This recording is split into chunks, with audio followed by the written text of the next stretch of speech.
Most people flinch when they hear criticism. It feels personal. But what if I told you that criticism, especially the negative kind, is a secret weapon of the highest performers in the world?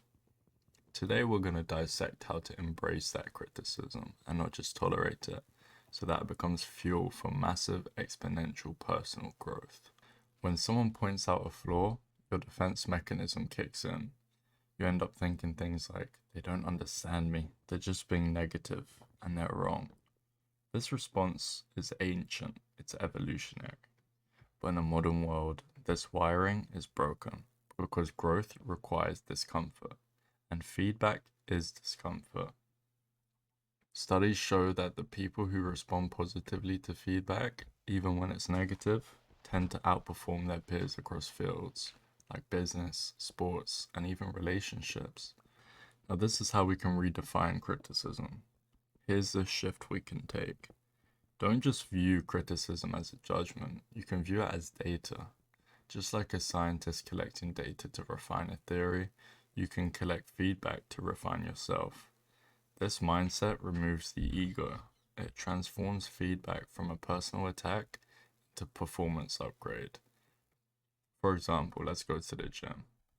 That form correction might feel harsh in the moment, but it prevents injury and unlocks potential. And this leads into the next part, that not all criticism is created equal. And this is how you can filter it with these three things. The first thing is doing a source check. Asking, is this person credible in the area that they're criticizing in? If it's a yes, then listen carefully. If not, still listen, but weigh it lightly. The second thing is intent scan.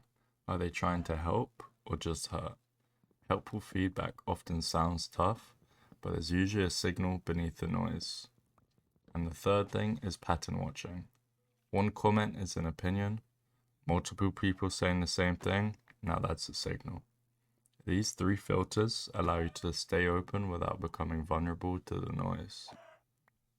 Now let's be honest, criticism, it still hurts. But here's the trick, use that emotional sting as a trigger. Don't retreat, but reflect. Instead of asking, why are they saying this? You can ask, what part of this might be true? That small reframe shifts your energy from defensive to developmental. This is what feedback looks like in action. Let's take Michael Jordan, for example. This is quite an extreme case, but he was cut from his high school basketball team, and the criticism crushed him temporarily. But then, he used it. He trained harder, showed up earlier. That single piece of feedback, it didn't destroy him. He built the greatest basketball player of all time, apart from LeBron James. Every time you receive negative feedback, you have a choice. You can resist it, or refine because of it. Now this is how you can ask for better feedback. Here's a growth hack for you. Don't just wait for criticism, invite it. Ask the people around you, what's something I could do better? What's one thing you think I'm missing?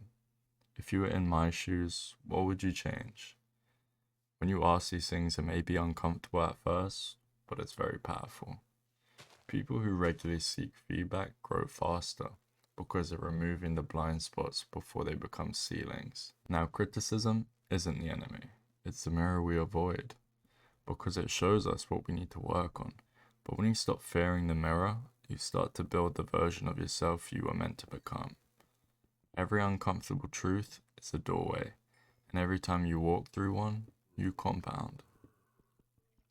If this video gave you a new perspective on feedback, hit that like button. It helps this message reach others. And take care. I'll see you in the next one.